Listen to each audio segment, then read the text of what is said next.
అసెంబ్లీలో బీఆర్ఎస్ ఎమ్మెల్యేల పట్ల తాను ఒక్క మాట కూడా అసభ్యంగా మాట్లాడలేదని సీఎం రేవంత్ రెడ్డి స్పష్టం చేశారు. తనను కాంగ్రెస్లోకి రమ్మని చెప్పిన సబితకు అండగా ఉండాల్సింది పోయి పార్టీ మారన్నారు. గత 10 ఏళ్లతో పోలిస్తే ప్రజాస్వామికంగా శాసనసభను నడుపుతున్నామని విపక్ష సభ్యులకే ఎక్కువ ఇచ్చామన్నారు.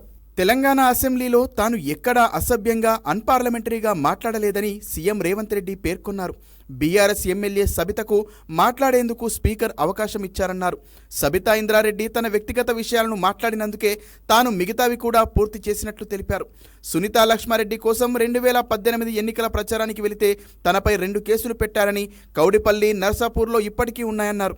కానీ సునీతా లక్ష్మారెడ్డి అధికార పార్టీలోకి వెళితే తన కోసం ప్రచారం చేసిన తమ్ముడిపై కేసులు తీసేయాలని కోరకుండా మహిళా కమిషన్ పోస్టు తీసుకొని ఆ తర్వాత ఎమ్మెల్యే అయితే సరిపోతుందా అని రేవంత్ రెడ్డి వ్యాఖ్యానించారు.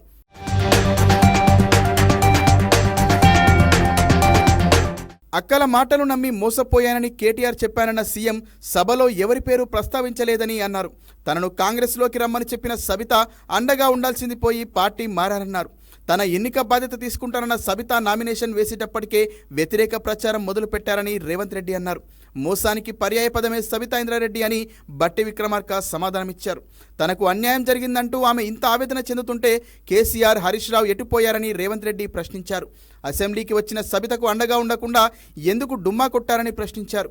అసెంబ్లీలో మాట్లాడేందుకు కేటీఆర్, హరీష్ రావు చాలు అనుకుంటే కేసీఆర్ను ఎందుకు ఫ్లోర్ లీడర్గా ఎన్నుకున్నారని ముఖ్యమంత్రి ప్రశ్నించారు.